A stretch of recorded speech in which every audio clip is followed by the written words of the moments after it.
then never come back, sign the divorce papers, and leave.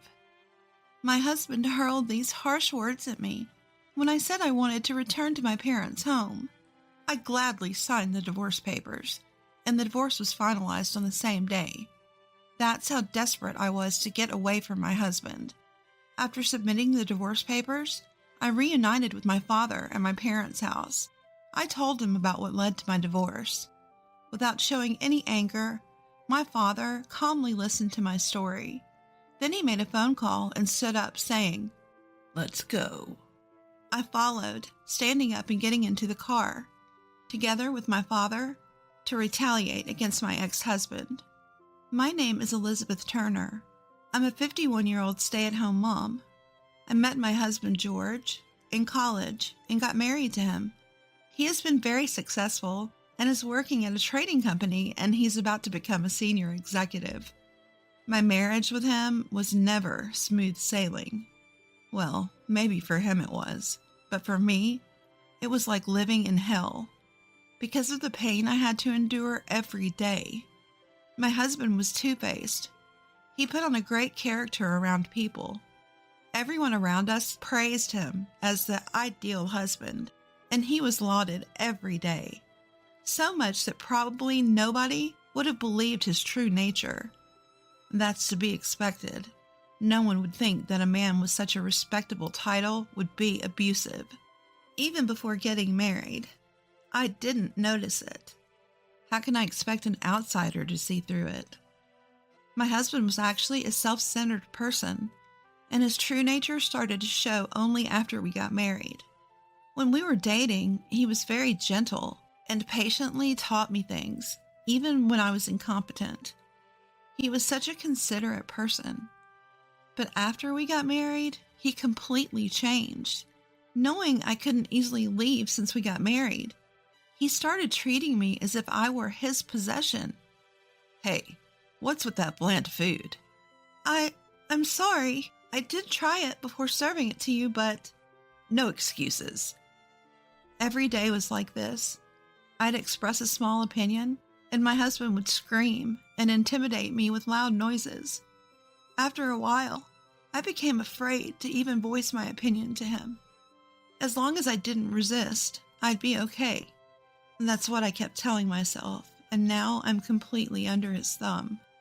I used to have friends, and even tried to reach out for their advice once, but he somehow picked up on that and cut off my communication with them.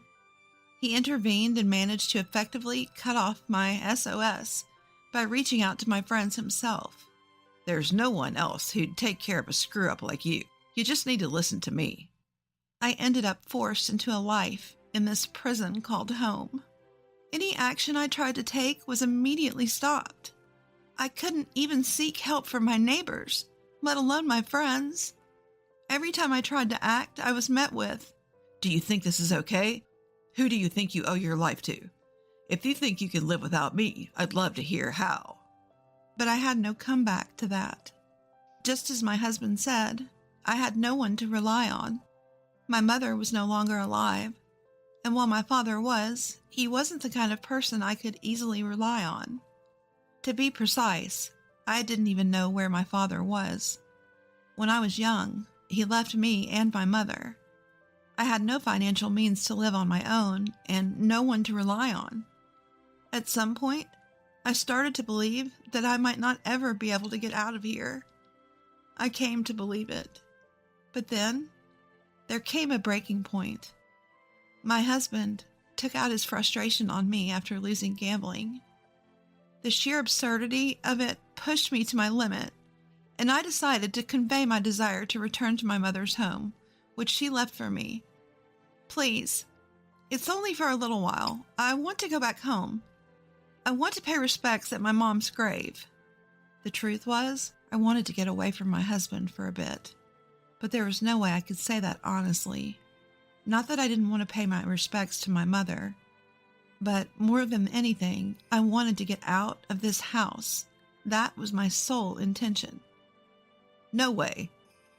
Why would you show your face to someone who's already gone? They aren't even there. Stop this occult-like thinking. There's no need to go back." Without even looking at me, my husband continued to read the financial newspaper. I was at a loss for words at his demeanor. It was as if he didn't even consider me human anymore. I began to doubt if it was even possible to continue living with this man. Then, it was as if something inside of me snapped. Understood. When I responded coldly to my husband's words, it seemed to rub him the wrong way. He furrowed his eyebrows and shifted his gaze from the newspaper to me. What's up with that tone? You really think you can talk to me like that? I don't care. I no longer consider you as human. What did you say? Even if something happens to me because of this man, it doesn't matter anymore. If I could go to my mother, that would be enough. Maybe I had prepared myself to end everything inside me. That's why I was able to stand my ground against my husband, staring him down without backing off. Inside, I was terrified. It was my first act of defiance in a long time. It was inevitable that I would be afraid of someone whose actions were unpredictable. But I won't lose. I absolutely won't let myself be controlled by my husband anymore. I will be going back to my hometown. I didn't avert my eyes from my husband's glare, but looked straight into his eyes. I tried to act bravely so he wouldn't notice how scared I was. My husband was furious. He slammed down the financial newspaper on the table, went to the shelf with his work materials, and pulled out a piece of paper. Then don't ever come back. Sign the divorce papers and leave. In his anger, he shouted profanities and thrust the divorce papers at me. Probably he thought I'd panic. There was no way I would react like that. On the contrary, I was ecstatic. Inside, I was so overjoyed I felt like dancing for joy. However, I couldn't let him know that. It was the scene I'd been waiting for all these years. Now, I could finally be free. Maintaining my poker face, I simply replied, "Understood." Then, upon receiving the divorce papers, I promptly signed them and demanded his signature as well. Seeing this, he seemed taken aback, apparently shaken by the unexpected turn of events. I suppose he thought I'd cling to him and beg for his mercy once he presented the divorce papers. But that wasn't going to happen. I've waited for this moment for a long time. There's no way I'd regret this decision now. And so our married life came to an end, and our divorce was finalized within that day. I returned to my maiden name, Elizabeth Brookfield. Immediately after our divorce was confirmed, I hopped on a plane back to my hometown. My childhood home, which had become rather dilapidated since my mother's death, was dusty and in a state unsuitable for living. Getting this place cleaned up today seems like a tall order. As I sighed heavily in front of the house, I heard the thud of something heavy falling from behind. Are you alive? Turning around at the unexpected exclamation, I saw an elderly gentleman in a gray suit standing there. The man seemed familiar, and I began to sift through my memory. Before I could pin it down, the elderly man hugged me tightly, weeping and saying how much he'd wanted to see me. I'm so glad. When I heard the news of your death, I couldn't sit still. I finally found you. I've been wanting to see you. I'm truly sorry that I wasn't there for you then. The old man kept crying and apologizing, mistakenly thinking I was someone else. The strength in his arms as he held me was intense, as if he were trying to confirm my existence. And the warmth of his embrace brought back memories of my childhood. Could it be? Dad? He must have been taken aback by my words. The old man jerked in response, slowly moving away from me. Then, letting tears streak down his face, he stared intently at me. Could it be? Are you Elizabeth? The old man murmured while scrutinizing my face and body as if confirming. I couldn't remember his voice or face, but the feeling and scent of his embrace. Instinctively, I realized that he was my biological father, Matthew. I knew it, Dad. I've always wanted to meet you. The moment I realized he was my real father, I hugged my long-lost father again. I had no idea where he was. All I remembered was his name. My mother had staunchly refused to tell me his last name, making it impossible to find any clue about my father. Elizabeth, I'm glad you're doing well. Realizing I wasn't his wife, my father was momentarily taken aback, but then he quickly accepted me and hugged me back. I'm hanging in there. I'm relieved to see you're well too, Dad. I'm sorry I left you and your mother and I. During the war, my father had eloped with my mother and raised me. Despite having managed to escape to a place in rural America where nobody knew us, as the heir to a wealthy family, my grandparents couldn't just let my father go. It seemed that before I was old enough to understand, they took him back home. Mom always cared about you, you know. Huh? When I was a child, I asked my mother once, Mom, don't you resent Dad? Why would I? Because he left you behind, didn't he? It's sad that he just left you behind and went somewhere else. As I puffed out my cheeks and spoke, my mother stroked my head gently and smiled. Elizabeth, I'm not alone. Huh? Your father left you behind, didn't he? It's not his fault. If there's anything to resent, it might be this generation. Looking out at the garden from the porch, my mother smiled a somewhat sad smile. If it weren't for these times, we might have still been together. That's what I think. So, Elizabeth, if I have the chance to meet your father again in the next life, I want to be with him, as a proper married couple this time. Her smile, as she said this, was somewhat shy. I was deeply moved, even as a child, realizing that my mother truly loved my father from the bottom of her heart, and that she still thinks of him unchanged. When I told my father, he broke down right there, crying and rubbing his face on the ground. I too want to see you again. Dad. Until my father had his fill of crying, all I did was rub his back. Dad, who cried until his tears and voice dried up, finally raised his head and smiled with swollen eyes. I'm sorry, showing such a pathetic side of me when we were reunited after so long. No, don't worry about it. If you're here and Mom hasn't shown herself, she must have passed away before us. My father, who had regained his composure, speculated about my mother from the situation and muttered as if he had realized something. I nodded slightly at his words and led my father to the family altar, and we decided to pay our respects to my mother after a long time. It's been a long time, but we've finally come to see you. I'm back. As I clasped my hands together in front of the altar and whispered in my heart, I felt like my mother was smiling and welcoming me back.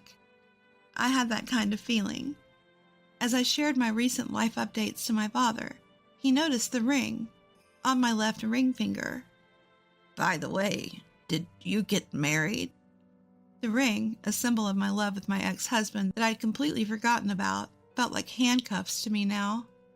I felt a sense of disgust for the ring, and as I removed it in front of my father, I answered his question. I was, but I just got divorced. Divorce? Did something happen? I was really torn whether to be honest with my father, who looked worried. There's no guarantee that he would believe me. He might even take my ex-husband's side and tell me to stop the divorce and try again. As my anxiety spiraled in me, my father seemed to sense it. He placed his hand on my head and gently stroked me as if to dispel my unease.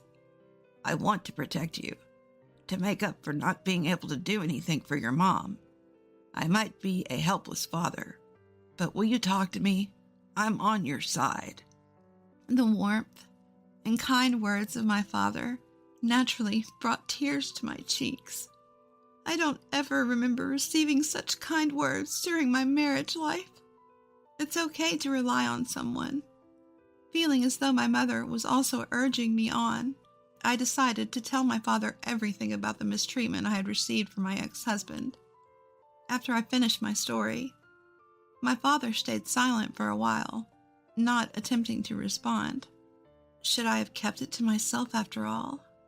I regretted my decision and was filled with anxiety. As he watched me, my father abruptly stood up, seemingly deep in thought. Elizabeth, follow me. Huh? Where are we going? Just come. But, without further explanation, my father instructed me to follow him, and we both got into a waiting car. I had no idea where we were headed, but while I was pondering this, my father was on the phone with someone. Hey there, it's been a while. I've got something to discuss about your son. We're on our way back home now. Could you come over? I appreciate it. It appeared he had invited someone over to the house, but who could it be? My question was soon answered. It's been a while, Mr. Patterson. You look well, Mr. Bennett, and it's been quite some time, hasn't it, Elizabeth? Father-in-law, is that you? The unexpected visitor to my father's house was my ex-father-in-law. Why on earth was he here? Did he and my father know each other? As I stood there puzzled, my father chuckled awkwardly. I'm sorry. Hearing your story made me a little irate, and I failed to explain the situation properly. Actually, Mr. Bennett and I are drinking buddies. We met through mutual friends. I knew he had a daughter, but I had no idea that it was you, Elizabeth. What a surprise! My ex-father-in-law burst into hearty laughter, a stark contrast to my father, the gentleman. Who would have thought that these two very different men could be such good friends? Who could have imagined such a turn of events? As I stood there dumbfounded watching them chat merrily, my father coughed lightly to get my attention. The reason I called Mr. Patterson here is that we need to discuss his son, your ex-husband. Something about George. What happened? Did something happen between him and you, Elizabeth? He probably hadn't been informed about the situation. My father-in-law's eyes sparkled as he gazed at me with curiosity. Honestly, both my father-in-law and mother-in-law were wonderful people, and it pained me to tell them we were getting divorced. But, with the support of my father and late mother, I steeled myself to convey everything. My father-in-law quietly listened until I had finished, but the moment I stopped talking, anger seeped into his expression. Did our son really do such a thing? His powerful presence, as he questioned me, was so formidable that I almost stepped back, but I shook my head vigorously. Hearing that, my father-in-law shot a glance at my father, seeking confirmation. Once my father slowly nodded, my father-in-law's face turned bright red. Why didn't you come to us earlier? He raised his voice in anger. The pain in my chest at seeing his reaction made me think that he didn't believe me, and I froze when I heard his words. Go to them earlier? Thinking I might have misheard, I cautiously turned my gaze back to my father-in-law. His face was a mixture of anger and guilt, and he seemed genuinely concerned for me. Did you think we were unreliable? Did you think we would favor my son? I was genuinely taken aback by what my father-in-law said. Was he really trusting me? An outsider over his own son? Everyone is supposed to love their own children the most, so why? I must have worn my confusion on my face. My father-in-law, looking downcast, spoke to me in a soothing tone. Ever since you, Elizabeth, came into our family, we've treated you like a daughter. You know we'll never favor our son over you. You should rely on us more. He placed his hand on my shoulder, offering a gentle look. At that moment, I realized they were truly listening to me, and tears began to flow. Tears of relief and guilt filled me. I should have told them earlier. I should have asked for help. I shouldn't have tried to give up. I need to communicate my feelings to others. After I had calmed down, I expressed my gratitude to my father-in-law. Watching all this, my father patted my back, and my father-in-law continued to speak comforting words, acknowledging my ordeal. Feeling relieved, I regained my composure and once again expressed my gratitude to my father-in-law. My father-in-law chuckled shyly, saying, Oh, stop now. Stop it now. and the three of us were enveloped in a warm atmosphere. Well then, shall we drop a bombshell on that idiot son of mine? A bombshell? Yeah. George did something horrible to you, Elizabeth. We need to make sure he apologizes properly. I won't be satisfied until he does. And so, we were faced with the prospect of confronting my ex-husband. However, I did not want any more direct contact with my ex-husband. I didn't even want to make a phone call. Seeing this, my father seemed to have an idea, and he asked my father-in-law to connect him on a call. I'll summon him here. I'm Elizabeth's father. I can't just sit by and do nothing while my daughter's going through this. Stay calm. I plan on speaking to him with composure. As if he could read my mind, my father reassured me with a gentle smile. Mr. Patterson, could you please connect me with George? Hearing this, my father-in-law immediately called my ex-husband and handed the call over to my father. Hello. Nice to meet you. Elizabeth has always spoken highly of you. My ex-husband probably suspected something when a stranger suddenly took over the call. From the other end of the phone, a skeptical voice seemingly picking a fight could be heard saying, Who the hell are you? We need to talk about Elizabeth. I want you to come to my house right away. Huh? Why should I go all the way to a stranger's house? We could hear his loud voice, though the call wasn't even put on speaker. I wonder how loudly he was talking into his phone. What a way to talk to someone he's meeting for the first time. I felt disgusted by my ex-husband's rudeness. Just come. You got that? I was a little surprised. My father, who usually speaks in a gentle tone, was unusually stern and angry. My ex-husband must have sensed this.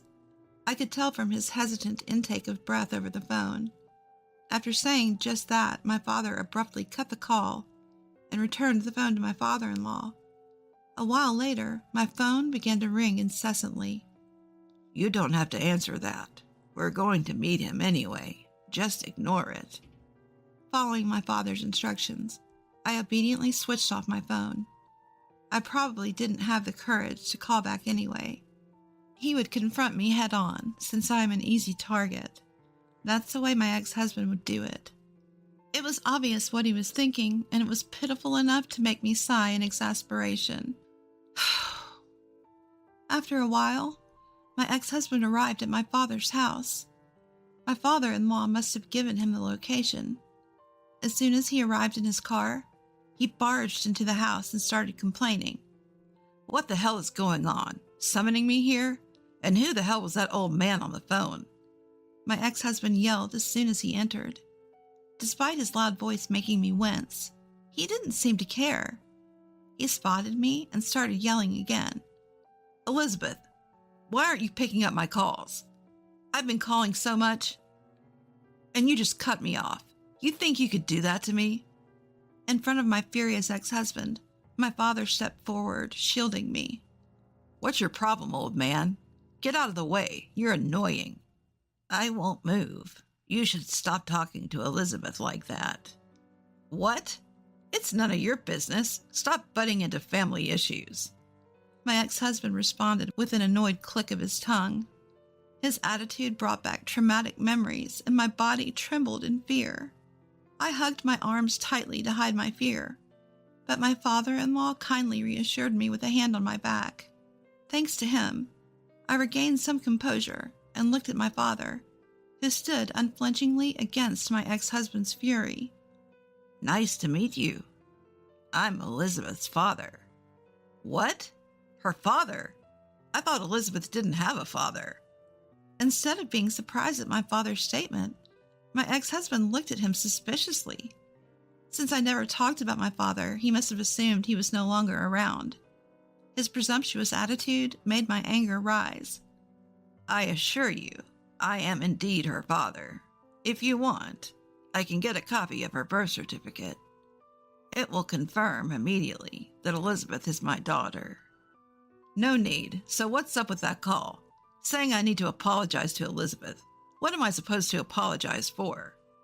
My father, undaunted and standing firm in front of my ex-husband, was so manly. I felt a reassuring strength in my father's back.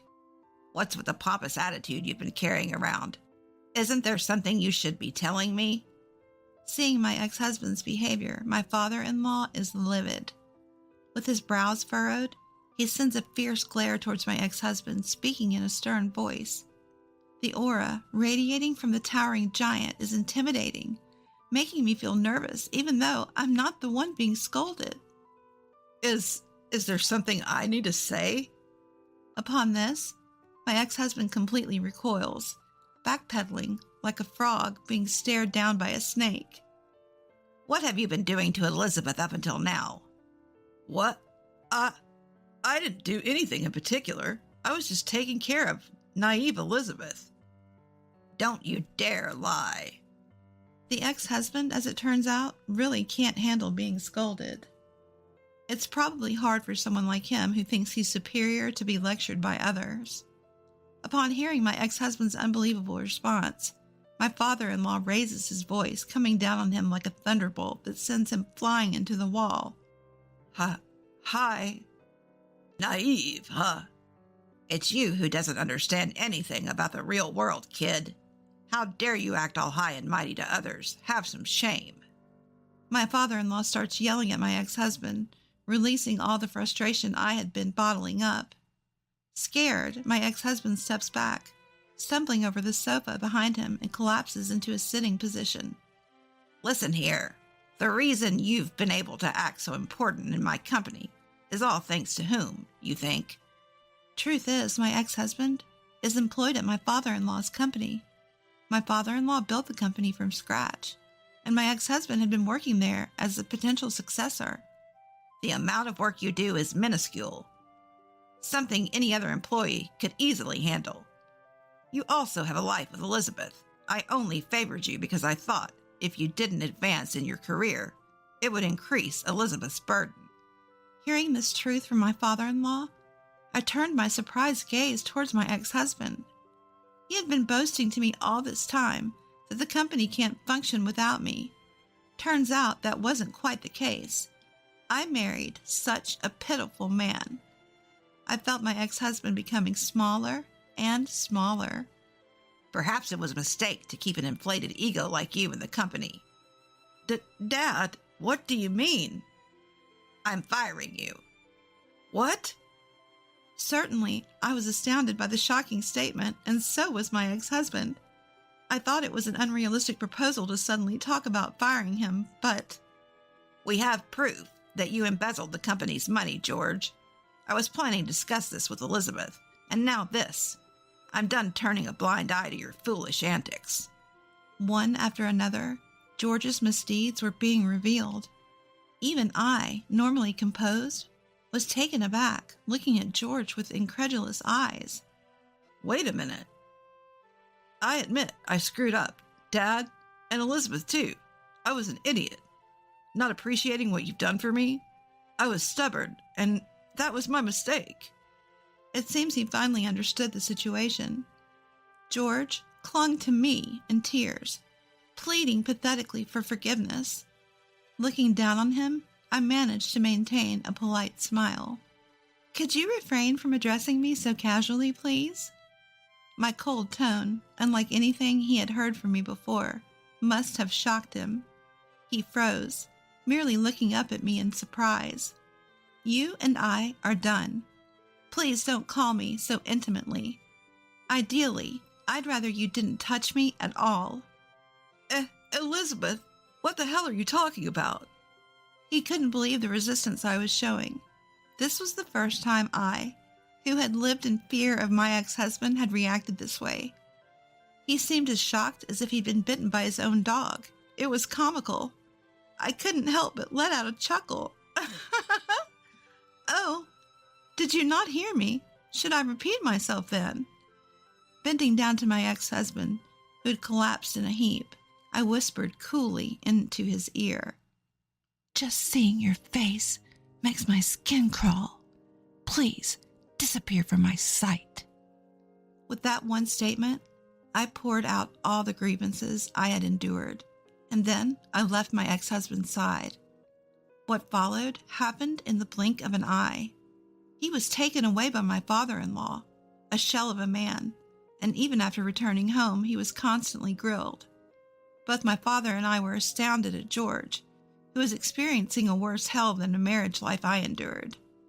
He truly got what he deserved. Thus, I exacted my revenge on my ex-husband and successfully cut him off. I hired a lawyer to fight for a hefty alimony in court after the divorce. I had been documenting all the emotional abuse I had endured, and handed over the diary and the recordings I had made just in case. My ex-husband offered to resolve things by talking to me directly, but I firmly refused. I never wanted to see his face again. With the help of my lawyer, I ensured that I wouldn't have to meet him. Then, I was informed that it was almost certain that I would win the case. I felt relieved and decided to fully enjoy the rest of my life. My father-in-law fired my ex-husband on charges of embezzlement and cut off all ties with him. My ex-husband cried and begged, but he was turned away at the door. They didn't even bat an eye at him. After that, I decided to live with my father. Through my father, I kept in touch with my father-in-law and others, and we are now closer than when we were married. At first, I was hesitant about living with my father. I thought it might be strange for me, an adult, to depend on my father. But then my father offered me some comforting words. If you're okay with it, how about we spend the rest of our lives together in your mother's house? With those words, my father and I embarked on many trips to make up for the time we couldn't spend together as a family. We traveled not only within the states, but also abroad. We wandered all over the country. I wanted to show my late mother, who loved to travel, various beautiful sights. So we always carried a photo of her on our trips.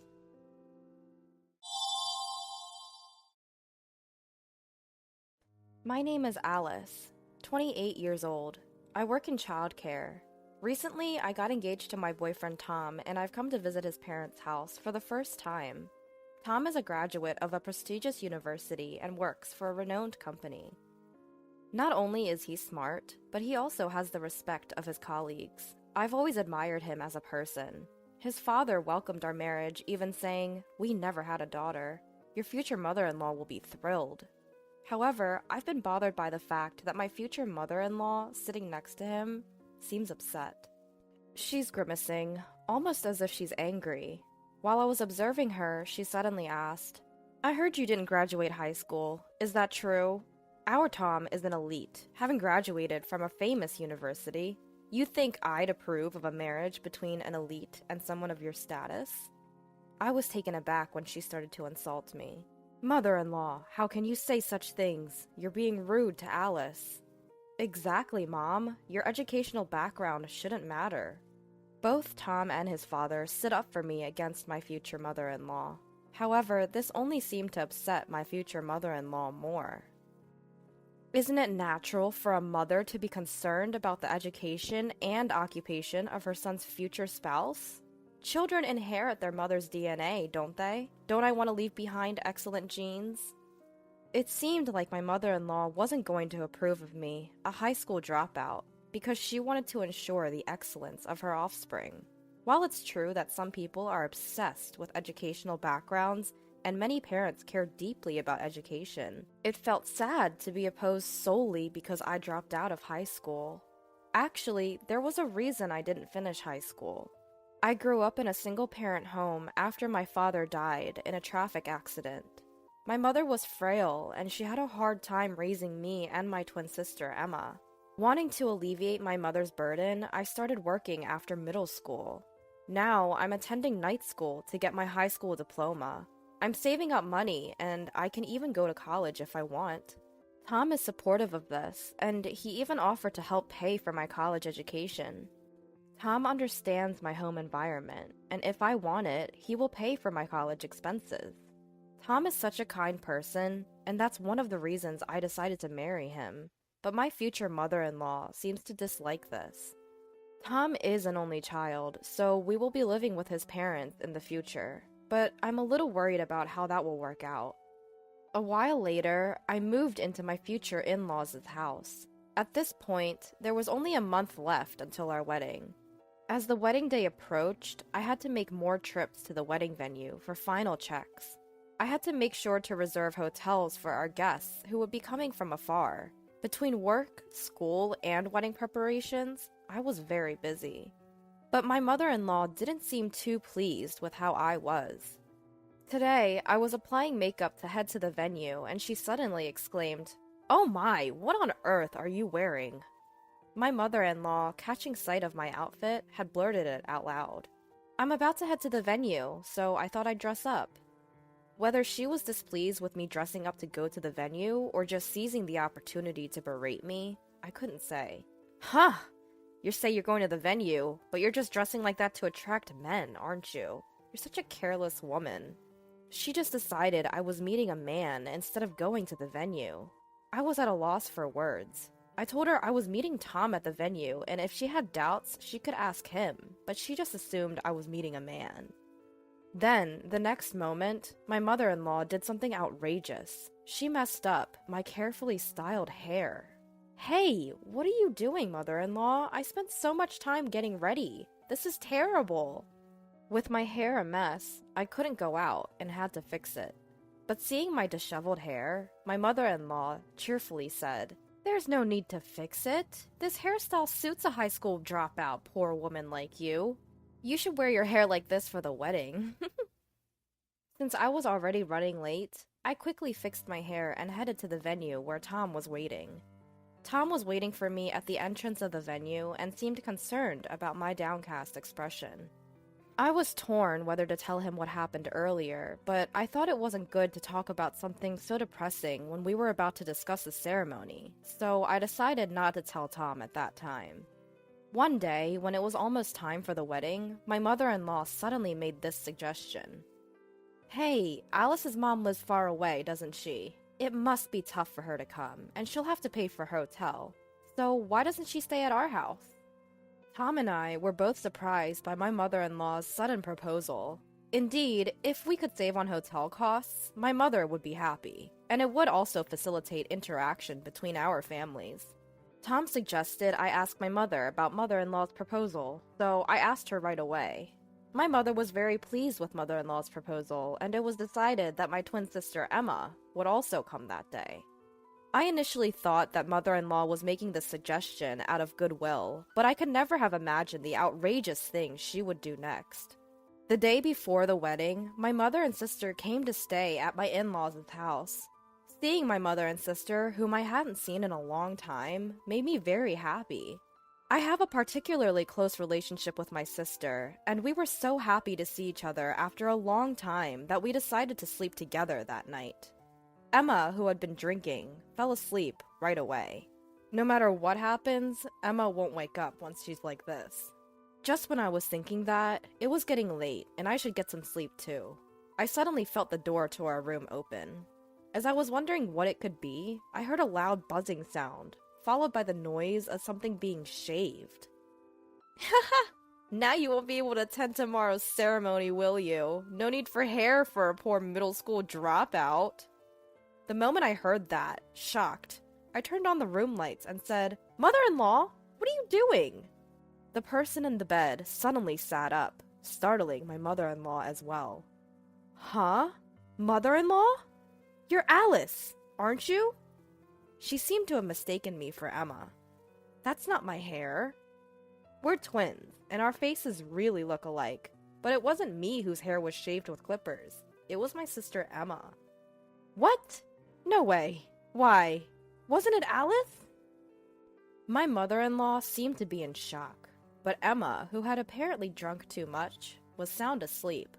When she wakes up in the morning and realizes her hair has been shaved off, Emma will surely be very angry. Unlike me, Emma has a strong temperament, so it's obvious she'll be furious. "What will you do now, mother-in-law? I'm not going to cover for you." Feeling guilty, perhaps, my mother-in-law left the room with a pale face. The next day, Emma looked in the mirror and was shocked and furious to find that she was bald. Our mother, who was present at the scene, also shed tears in shock, and Tom could not hide his disturbance. It's terrible! Who on earth did this? So I revealed everything that had happened yesterday in front of everyone. I was wondering what kind of face my mother-in-law would wake up with this morning, but she wasn't there. According to my father-in-law, she said she was going for an early morning walk and hadn't returned yet. I thought she had run away, so I revealed everything to our relatives and decided to search for mother-in-law. About 30 minutes later, I got a call from a relative saying they had found her in a nearby convenience store, and my father-in-law headed for that store. My mother-in-law, who had no idea she was being searched for, full of excuses as soon as she came home. I didn't do anything. It's all Alice's fault. Alice used the clippers on her own and cleanly shaved off Emma's hair while she was sleeping next to her. To my surprise, my mother-in-law was trying to pin the blame on me. This shocked me, and I couldn't help but retort. Don't be ridiculous. I didn't do anything. Wasn't it you who came into the room yesterday? It's terrible that you're still lying at this point. But even so, my mother-in-law was reluctant to admit her guilt. Then my father-in-law, as if he had remembered something, went outside and came back with something. Alice, could this be the clipper? Looking at the clipper father-in-law was holding, it was undoubtedly the one mother-in-law used last night to shear off Emma's hair. That's it! That's the clipper! But where was it? It seems this clipper originally belonged to father-in-law, who was always concerned about his appearance and always carried grooming tools with him. When they went to the car, the bag containing his grooming tools was ransacked, and the clipper was the only thing missing. I always leave my car keys in the bedroom. If there's brown hair in this clipper, it's definite that the culprit is your mom. Saying that, father-in-law started to dismantle the clipper. Inside the clipper was brown hair, undoubtedly Emma's. It must have been because she had to rush out in the dark. She couldn't properly dispose of the hair inside. Shown the remaining hair, mother-in-law collapsed to her knees. Alice, it's your fault! Despite being a middle school dropout and poor, you deceived smart Tom. I wanted you to give up on Tom at all costs. I became disgusted at mother-in-law's selfish words. The one who got angriest upon hearing that was Emma, whose hair had been shaven off. I don't care about your circumstances. What are you going to do about this? I can't attend the wedding like this. Hearing Emma's complaint, father-in-law made a call somewhere. His acquaintance, who was a hairdresser, agreed to rush over with a wig right away. This would temporarily solve Emma's hair problem, but they couldn't just leave mother-in-law as is. 30 minutes later, father-in-law's friend arrived with the wig, and Emma's hair was now beautiful. At first, father-in-law thought about shaving mother-in-law's hair just like he did with Emma, but it didn't feel satisfying. So he decided to expose mother-in-law's wrongdoing in front of everyone. Among the attendees called today were landlords who mother-in-law's parents had been indebted to for generations. They seemed to get along with father-in-law, and hearing about this incident would undoubtedly impact mother-in-law's parents' house. This is because the landlord, who was close friends with them, has been giving them a discount on their apartment rent. The landlord is a very righteous person and would surely return the rent to its original price once he learns what mother-in-law has done. Worst case scenario, he might even evict them from the apartment. Mother-in-law's parents are poor and have no money. If they were to be evicted, they would surely come to mother-in-law's place. But I had heard from Tom before that mother-in-law didn't get along with her parents and wouldn't even care for them. Living with her parents would undoubtedly be the beginning of hell for mother-in-law. Wait, please. I'll be in trouble if you do that. I'm sorry. It was my fault. I got carried away and did such a thing. I'm sorry, Emma. I'll pay you damages, so please forgive me. Mother-in-law kept apologizing repeatedly to the point of rubbing her forehead against the floor. But even with apologies, Emma's hair will not come back. After discussion, it was decided that father-in-law and Tom would reveal the wrongdoings of mother-in-law. Of course, Emma has already agreed to this. Mother-in-law said she didn't want to go to the wedding and tried to run away, but she couldn't because Emma and Tom held her back. Upon arrival at the venue, relatives who knew the situation through messages came to us looking very worried.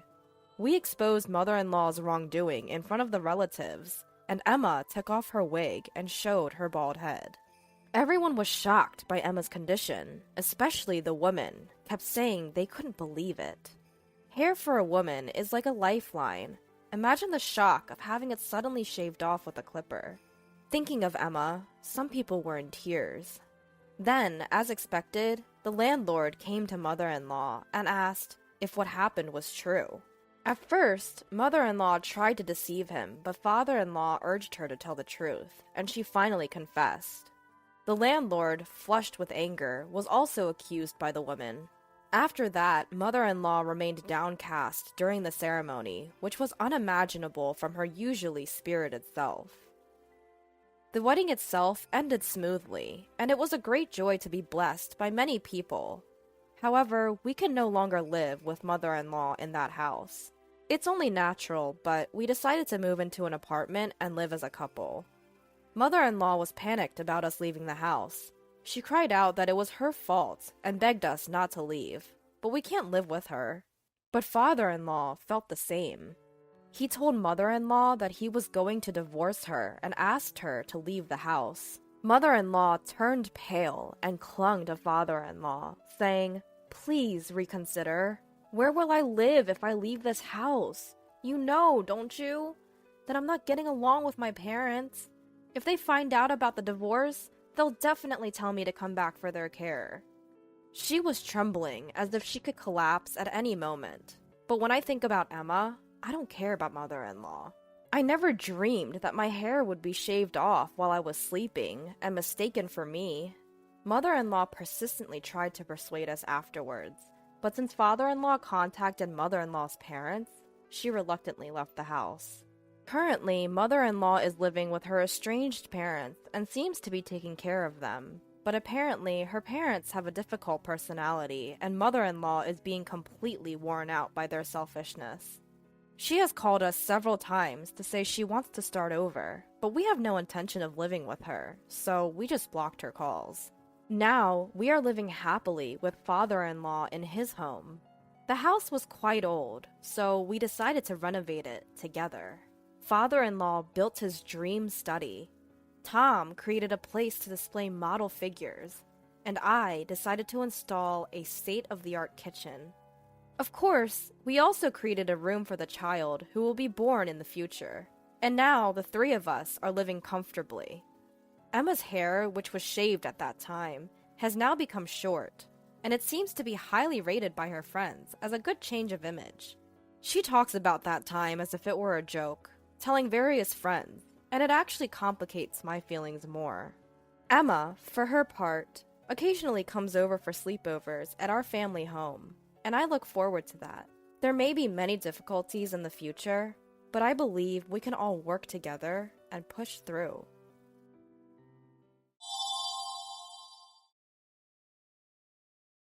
Your mom passed away. Oh, I see. I'm off on an overseas trip now. That's what my husband, who's been working away from home, blurted out on the phone after I had informed him of my mother's sudden passing. Not only was he not returning home, he was going on a trip abroad. I was in disbelief, but an even more unbelievable event occurred 3 days later. His parents passed away too, and I still couldn't get in touch with him. The reality of not being able to attend his parents' funeral due to his actions would turn his world into a living nightmare once he found out. My name is Nancy. I'm a 54-year-old homemaker. Our 20-year-old son recently moved out and started living alone, so it's just me and my husband Thomas at home now. Our relationship began through an introduction from my late father. My father had a close friend from his youth, and the two of them wanted us, their children, to get married since we were at an appropriate age and both working at the same company. This felt like an arranged date of sorts. We found that we had a lot in common, like loving the same music and enjoying traveling, so we hit it off right away. With the encouragement from our parents, we decided to get married quickly. We were blessed with a child and had a smooth married life. However, when our child was 10 years old, my father passed away due to illness. Apart from that, we were living in peace without any significant events. However, there was one thing about parenting that I couldn't agree with. I am a homemaker, and our living is made possible thanks to my husband's salary. Of course I appreciate that, but my husband would always claim he's too busy with work overtime till late at night, and usually return home just before the last train. Actually, it would be better if he came home with the last train.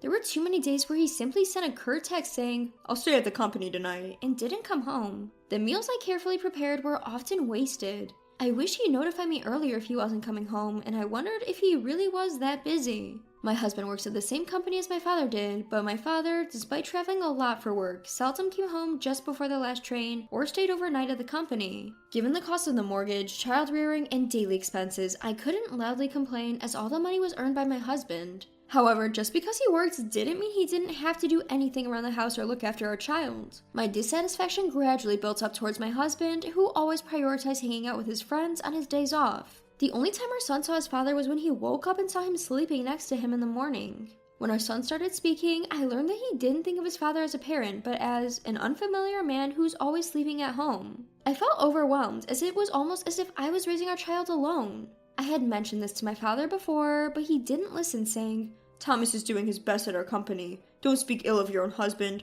A wife should always support her husband." My father was a firm believer in traditional gender roles. The usual routine was my mother listening to my complaints and saying, "He doesn't know a woman's hardships," with a smile after my father had drunk himself unconscious. After my father's passing, my mother's vitality also started to fade to such an extent that I couldn't afford to complain about my husband. My mother used to complain about my father to me, but at the end of the day, she loved him. I wanted to build a family like my parents, but even though we seemed like a similar traditional household, our family was different. To put it bluntly, I think we lacked mutual respect for each other. Before I knew it, I had spent 10 years living the same way, and even after our son became an adult and moved out, our daily life didn't change significantly. One day, I softly voiced a complaint to my husband, who rarely paid any attention to the house. "Listen, dear, now that our son is an adult and moved out, I don't think you need to work so much overtime. I wish you could come home earlier and spend some time at home. We could do housework together, have meals together." I only wanted him to spend more time at home, but he took offense at the part about doing housework, and he was furious. "What do you think I'm working so hard for every day? And you don't even work. You expect me to whip my tired body into shape after work to do housework?" With that, he yelled and slammed the front door as he stormed out of the house. The sound of the door slamming loudly reflected the depth of his anger. At this rate, he probably won't come home for about 3 days. Even though my heart was deeply hurt, my mind was oddly calm to be thinking this. Why can't things go smoothly? All I want is to live in harmony with my husband. Did I say things wrong? Could there have been a better way to handle this without upsetting him? My mother, even in the same situation, seemed to have managed it better. What's different between my mother and me? As I pondered this, before I knew it, tears were trickling down my face. My husband returned home 4 days later. I'm sorry. I apologized to my returned husband. I wonder what I'm apologizing for. I don't think I did anything wrong, but still, I always apologized and he forgave me. This was our usual reconciliation pattern. "Yeah, whatever." Although he said that, our relationship as a couple clearly deteriorated after that. No, probably it's just that I wasn't satisfied. Up until now, I was always assuming I was at fault and would act submissive, but this time I couldn't feel that way. I found that I couldn't respect my husband anymore. One day, about a month later, while things remained awkward between us, he said, "I've been transferred to Alaska. I'll be moving alone." My husband, who hadn't been talking much lately, suddenly opened up with this news. Alaska? It's so far away. It feels as if the distance between our hearts is about the same. "Alright, understood. Please take care." That's about all I could say. He packed his bags and went off to Alaska in no time. I was left alone in this big house. It seems like a lie that just a while ago we were a family of 3 living here. We've been married for about 30 years. Up until now, I managed to keep going for our child, but that child is no longer with us. Recently, it seems that divorces later in life aren't so rare. I wonder if we'll become one of those cases. Just as I was contemplating this, my smartphone rang. The caller was from my mother. I thought I could use some advice on this matter. Just perfect, I picked up the smartphone. "Hello, I'm Dr. Johnson from Chicago General Hospital. Am I speaking with the daughter of the owner of this cell phone?" Hospital? A sinking feeling of dread washed over me. Yes, I'm her daughter. Is there something wrong with my mom at the hospital?" "Please remain calm. Your mother passed away a little while ago due to acute heart failure. We would like you to come to the hospital as soon as possible." Everything turned black before my eyes. My mom is gone? Can it be some mistake? Just last week when we spoke on the phone, she was fine. Hello? Are you still there? Hello? I'm sorry, I'm just in shock and confused. That's understandable. My condolences for your loss. Anyway, I'll be there as soon as possible. Please tell me the address. I hurried to the hospital. At the reception desk, I gave my name and was guided to the room. Upon confirming the body, there was no mistake. It was indeed my mother. Seeing it for myself, the reality sank in. Until I reached the hospital, a part of me was hoping that perhaps my mother had simply dropped her phone and someone who happened to have a heart attack picked it up. It's so sudden. I hadn't even repaid her for raising me yet. Could you please leave us alone for a while? When I said that, the nurse was considerate enough to leave the room. And then I broke down and cried. After a while, when I managed to calm myself, I started to prepare for the funeral. Let's see, first I need to contact the relatives and make arrangements, and I should also let Thomas know. I took out my cell phone and called my husband, Thomas. He answered the phone in a sullen tone, and when I explained the situation, he just said, "I see." Not just I see, I'm holding the funeral soon. I want you to come here. But he told me he was about to go on an overseas trip with his colleagues. A trip? I unintentionally responded in a sharp tone, but he just replied that he was always working and there was nothing wrong with going on a vacation on his day off. I didn't push it any further, thinking that it would only result in him saying, "Who do you think puts food on the table?" So I contacted our son and held the funeral together. Our son must have noticed that I wasn't doing well, so he said he would stay with me for a while, taking a leave from college. As soon as the funeral was over and I thought I could breathe a sigh of relief, I received a call from my husband's brother. Apparently, my in-laws had passed away in a car accident. With successive family tragedies happening, I still couldn't get a hold of my husband. It seems that modern smartphones can be used normally overseas, but I could not contact my husband. According to my son, depending on the country or the settings on the phone, it might not be possible to make contact from here. So I decided to send him an email. When he comes back from his trip, he'll surely contact me. A week passed, but still no contact. When my son checked with his office just in case, they said he was still on paid leave but was due back in 3 days.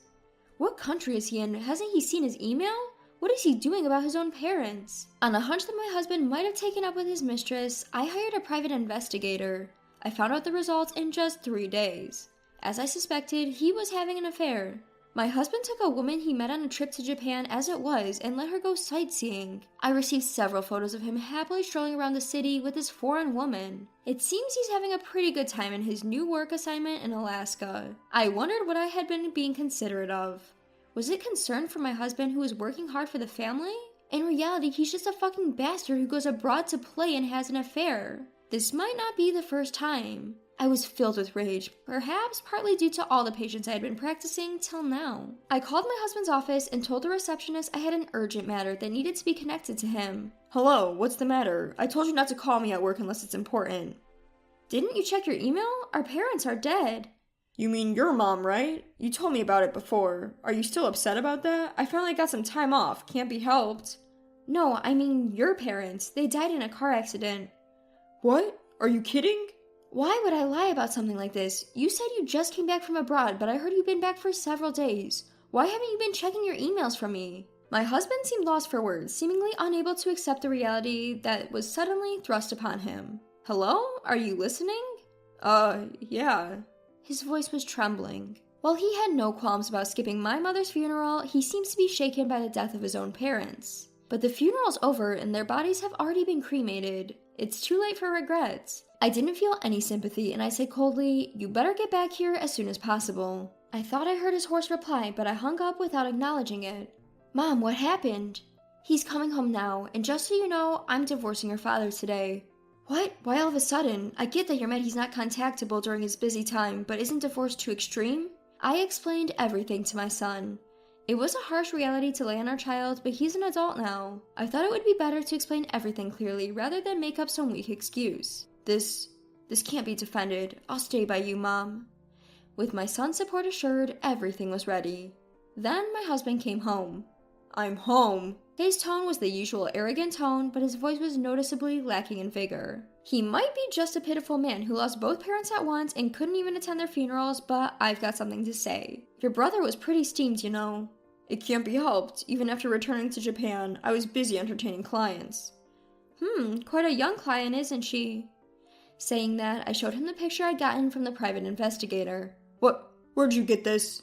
Look at you, arm in arm and having a good time. If this is really a client, did you pick up some new tricks? It seems like this isn't your first time. Sounds like you've got women everywhere. I dropped the bombshell. The effect was immediate. So I was busted. My husband confessed without hesitation. Must have figured there was no point trying to cover it up. I continued to pile it on. Not only not seeing my parents, but not even attempting to visit your own parents in their last moments? Shut up. You have no idea how much stress I'm under at work. I'm working my ass off to support this family. Yes, even you who never lifts a finger, you're not faultless. My husband showed no shame, instead going on the offensive. You're the worst. I'm ashamed to call such a man my father. Let's be done with this. Let's get a divorce. I'll be filing for alimony later. I'll send your personal belongings from this house by FedEx. I'll be relieved to be free from a leech like you. I'll pay the standard alimony, but don't expect any more than that. I thought I'd been doing everything for my husband, but was he thinking of me as a parasite? What had I been putting up with all this time? Taking into account the money spent on his numerous affairs, I decided to claim $45,000 in alimony. Whether he could afford it or not, he paid it in one lump sum. Since I used to report the money I spent and my husband would pay me back, I had no idea how much he had. However, due to the fact that he had been finding mistresses abroad, bringing them back to Japan, and partying around, and couldn't even attend his own parents' funerals, word spread throughout the company, forcing him to resign. He was in a decent position in the company, so he probably thought highly of himself. In reality, he got into the company through his parents' connections, and my husband, who didn't have any special skills, ended up having to settle for part-time work when he couldn't find another job. According to my brother-in-law, losing his family and job all at once, and now having lost his parents as well, and not even being able to say goodbye to them, seemed to be driving my husband to the edge. He can't sleep unless he takes sleeping pills and is reportedly seeing a psychiatrist. I didn't feel any sympathy at all. My son, who had said he'd stay with me for a while, returned to our family home, worried about my physical and mental exhaustion from the divorce turmoil. I think I'll live modestly with my son. Thinking about the future, I should have saved the alimony, but I really wanted a change of pace, so I decided to go on my first overseas trip with my son. After that, I think I'll start working part-time. The more I think about challenging something new, the more excited I get. My life is just beginning.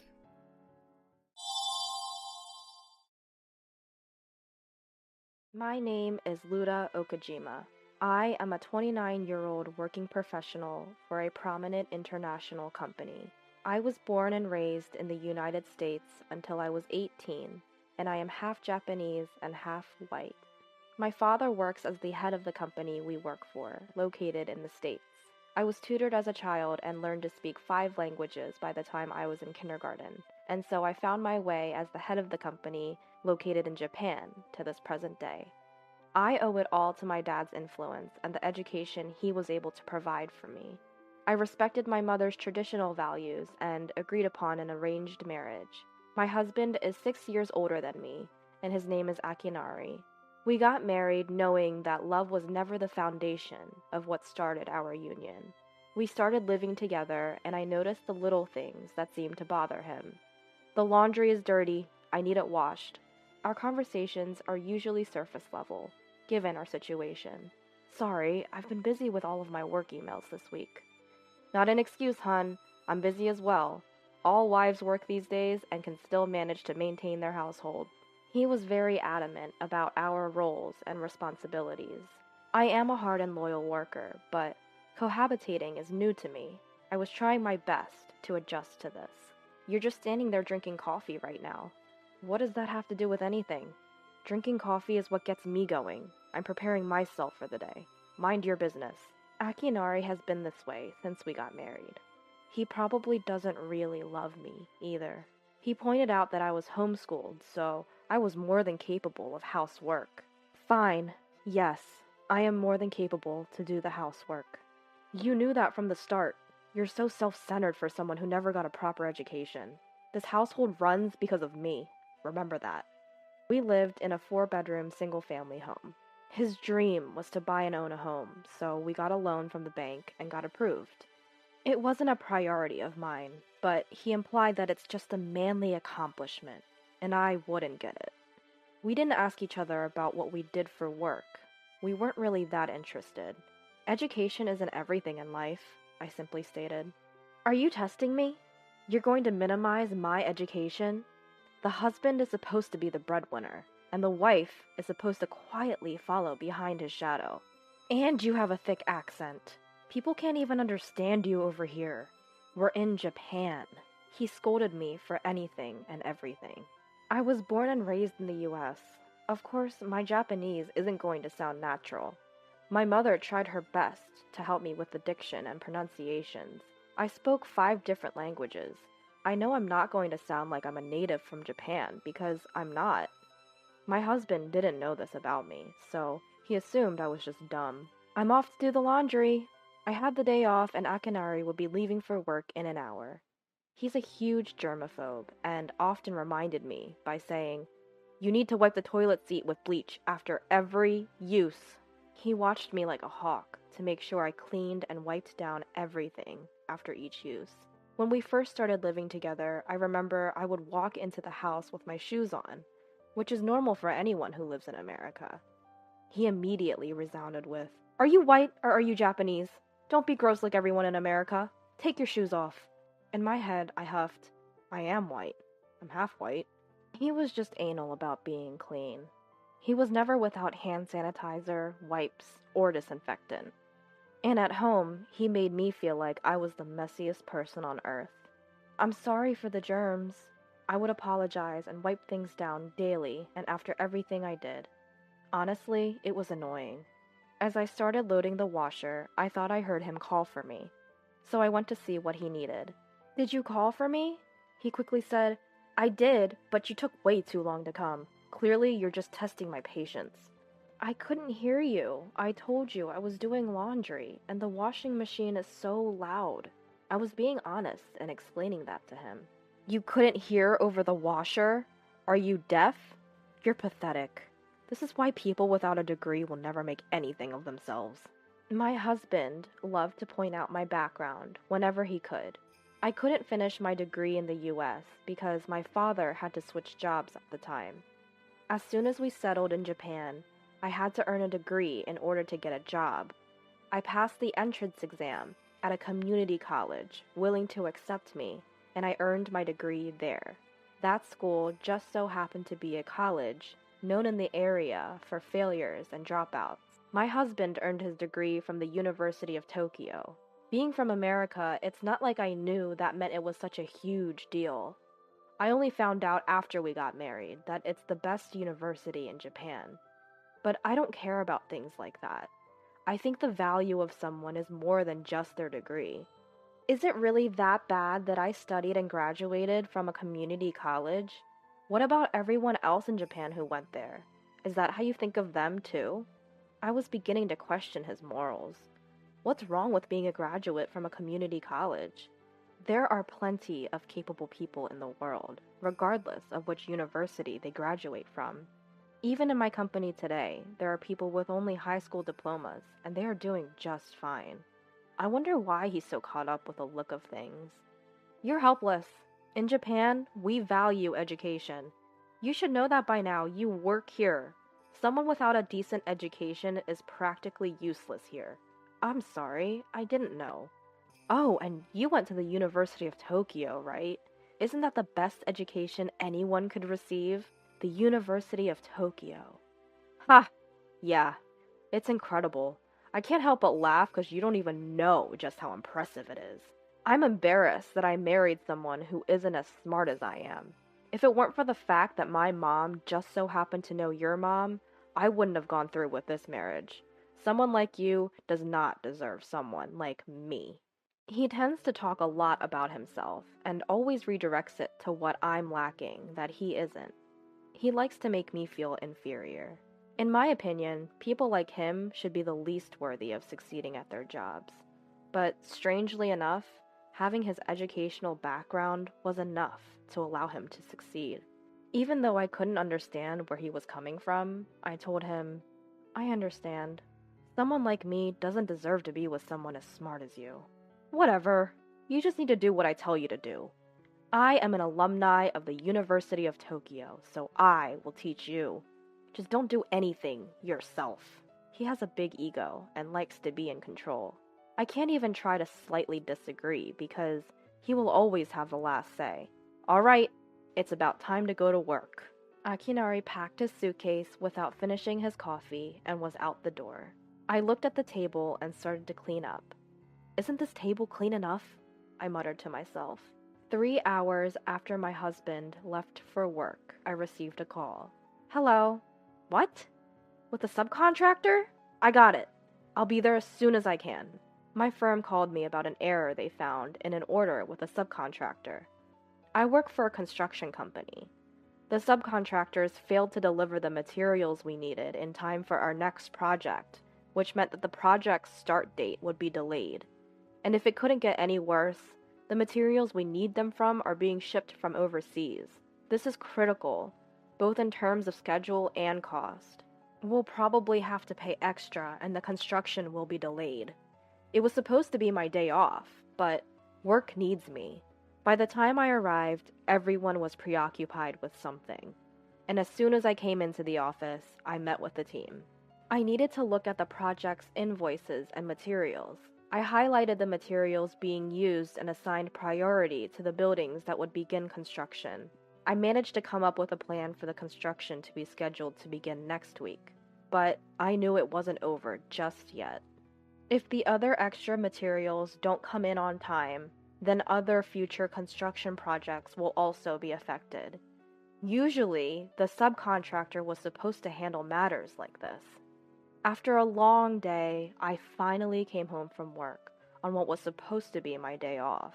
I laid in bed and quickly passed out. Luda! Luda! I heard my name and quickly woke up.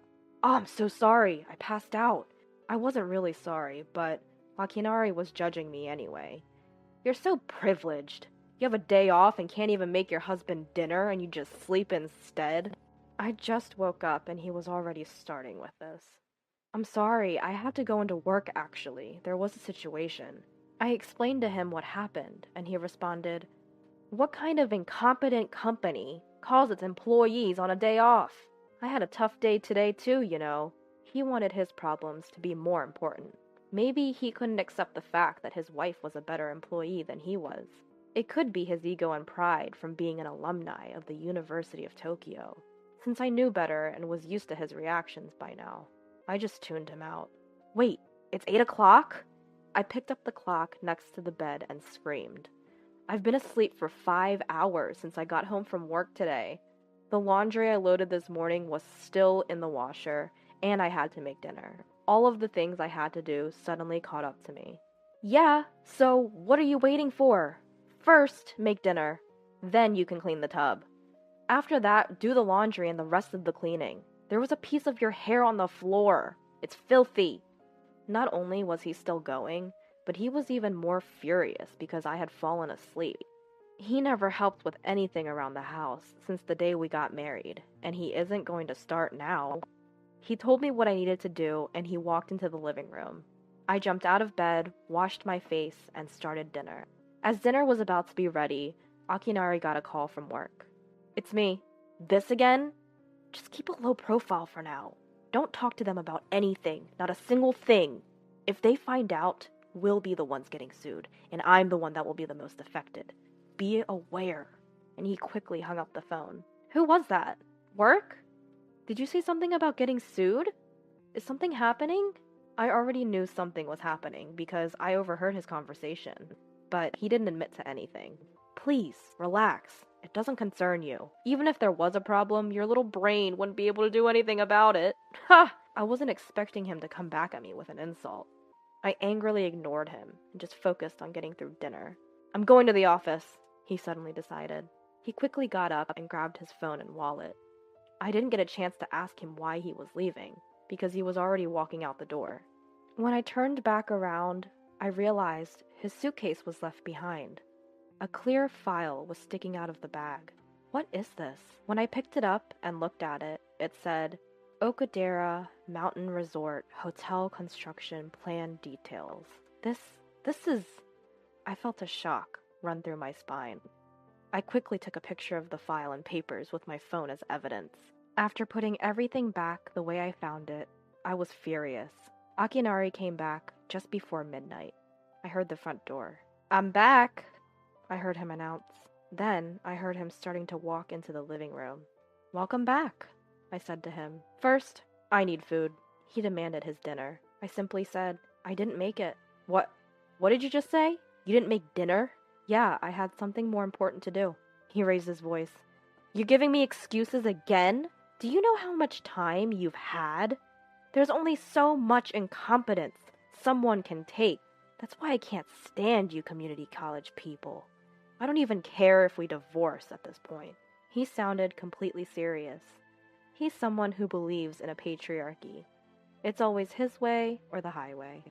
Finally, I snapped back, having enough. Okay, then please, let's get a divorce. He didn't expect that response from me. What? He was confused, and I didn't hesitate to continue. You've been making me feel dumb and telling me I'm not as smart as you. But that's far from the truth. My sharp words left him wondering. What do you mean by that? I don't care about school, so I just kept this a secret. But I actually used to attend Harvard University. Do you know what Harvard University is? I could tell he was shocked. I knew, based on who he was, that this is something even he knew was impressive. But before I knew it, he huffed, You're lying.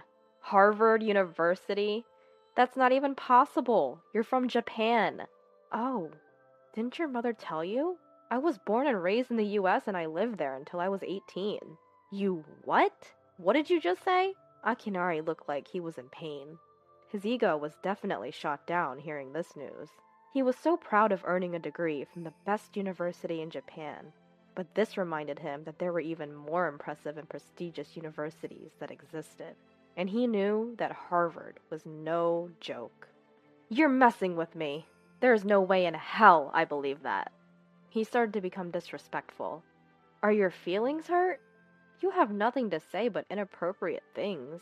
I guess the University of Tokyo isn't that great after all. I didn't think I had that in me. My feelings aren't hurt. I just need proof. Show me the proof. He just needs to see it for himself to believe it. So I showed him a photo of me I took at freshman year orientation. Do you know how to read English? The sign says Harvard Don't mock me. I can read that. And he went to study the photo himself. Do you believe me now? Why did you keep this from me? If I knew this, I would have never married you. If you had known. Do you really need to be smarter than your wife? Just to keep your own ego? And your mom really never said anything? Both of our parents know who we are. Well, I didn't bother to ask either. It didn't matter to me. Me? Trying to keep my own ego? No. He didn't want to admit to it, and he continued. And no, my mom didn't tell me anything. And what do you mean you didn't care? That means you weren't interested in me at all in the first place. He started to act like the victim.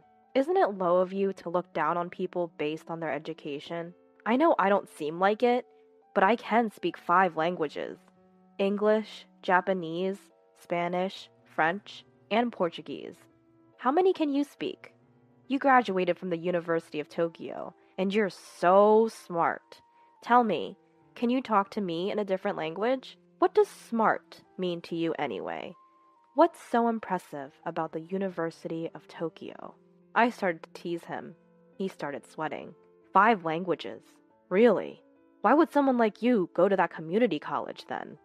It's like you did it to mess with me. And don't even start. I am superior to everyone else because I went to the University of Tokyo. He stubbornly clung to his claims. Clearly, where he went to school was very understandably to be respected and impressive in his eyes. I wanted to keep going, and I could tell in his eyes he was frustrated. It's because you judge people based on where they studied. You get what you deserve if you judge people based on just that. It's more valuable to have someone who can genuinely work well, regardless of their background. That's why I'm the vice president of my company. He struggled to find the words as he was processing this. As far as he knew until now, he was always on a level above me in life. It seemed to shift things into a different perspective for him. Forget it. I have something more serious I need to talk to you about. I needed to get back to the main issue at hand. I knew the conversation was leading to planning out the divorce, but there was something else I needed to handle first. You need to talk to me about something more important than this? Akinari was shocked, wondering what else I even had to say. I handed him the file I found earlier. Tell me what this is. Before he could finish, I answered for him. This is the detailed plan for the Okadera Mountain Resort Hotel construction project. I know it was the special project he was working on at work. How did you? I saw it sticking out of your bag, so I looked. You looked at my private work files? Do you know how important this is? If this ever got in the wrong hands. What? Are you afraid of being sued by my company and having the truth exposed? Is that what would happen if it ever got in the wrong hands? Akinari was speechless. He looked at me wide-eyed. We have both been too uninvolved with each other. That document is a joint construction project agreement and contract between my company and yours. See where it says cooperating company and XX company? XX company is the name of my company, and I'm the vice president, I admitted with a smile. His mouth swung wide open, and I could see a bead of sweat drip down his face. He started to panic, and he pretended to look over the document. No, that can't be right. My assistant must have made a mistake in the ordering of materials or something. Are you now making excuses? You just admitted to the mistake in the ordering. I didn't even say anything about that. We were trying to figure out what happened, and realized that there was a mistake in the order, since we suddenly couldn't get in touch with your company. We were planning to confirm it later, but now you've just confirmed it yourself. That statement and confession is all that I need. He put his hand up to his mouth, probably to try and keep himself from admitting anything else. No, it's too late now. And from what I heard on the phone, you seem to be the person responsible for this. You can't place your orders correctly, and you try to cover your mistakes. You can't even handle the construction schedule. It's safe to assume that a University of Tokyo graduate simply can't work well, the way you make it seem. Or do you still think you're just so smart? He immediately cut me off. Damn it! Why does my wife's company have to be the one better than mine? How is this even possible? Ugh, this is ridiculous. I am smart and capable because I graduated from the University of Tokyo. You know it! He cried to himself. I calmly replied, Well, I never thought of you as someone smart, I stated. Oh, come on. The look on his face makes me sick. I'm the vice president and handle the entire project. Therefore, I am stopping all transactions with your company and claim damages for this project. And on a different note, I will also be filing for divorce. I told him all 3 actions that were to take place. Please, anything but that.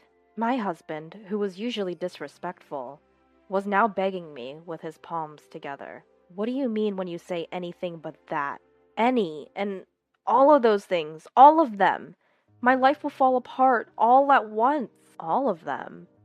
All of them? Then it's not just that one thing now, is it? I couldn't help but laugh at his incompetency this time. He watched me laugh at him and felt ashamed of himself. I no longer choose to be involved with such an incapable person, as a couple or a company. Just give up and walk away with your dignity, I advised. Then he realized he was out of options, and clung to my leg. Was this his last attempt at trying to save himself? Please, don't leave me. Don't leave me. The high and mighty confident guy I once knew was now being the opposite. He was like a child being kicked out of his parents' home as punishment for bad behavior. I ignored him and made a phone call instead. Hi, President. I'll explain the details later, but I found the person responsible for that mishap on the project earlier. Yes, I'll be sure to claim the damages thoroughly. Okay, bye.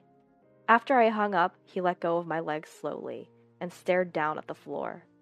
I wanted to go to bed, so I didn't say a word to him and headed to my bedroom and just left him there. The next day, when I woke up, my husband was nowhere to be found. Before I headed to work, I went to the courthouse to get the divorce paperwork. I got the documents I needed and kept them in my purse. I wanted to have him sign the papers after work. When I arrived at work, there was a dispute in front of the entrance. I saw Akinari and some men shouting, and I heard Akinari's voice over them. I'm so sorry. As soon as the president saw me coming, he said to me, "They've been here for 30 minutes and it's causing a disturbance." I decided to call the police after he said that. 10 minutes later, the police confronted my husband and the men. They were all shouting at once, and I couldn't understand what they were saying. The police gave them a stern warning, and they left. That night, Akinari came home looking defeated. Without a word, he signed the papers I presented him. "Don't ever do something so embarrassing again." And he just continued signing the papers without saying a word. It was like he couldn't hear me. He was a broken man. I ensured that he signed all of the documents properly, and I left with my things already packed. I didn't say anything else to him. I decided to stay in a hotel until I could find a place for myself. The next day, I submitted all of the paperwork. From the beginning, our marriage never had any love at its core. So I wasn't sad, nor did I stress over it. I went to work as usual, and life went on. 2 weeks later, I hear that my ex-husband's company has filed for bankruptcy.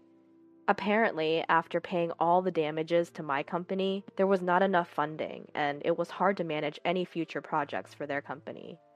As a result, the project leader, as you know, my ex-husband, was sued by the company. The president, my boss, told me everything. My ex-husband judged people based on their education and treated me like I was incompetent and incapable. But because of this, he ironically proved that someone's education doesn't matter. Yes, Japan still respects high education. There are still many jobs that require at least a bachelor's degree. But once you join a company, everyone is an equal.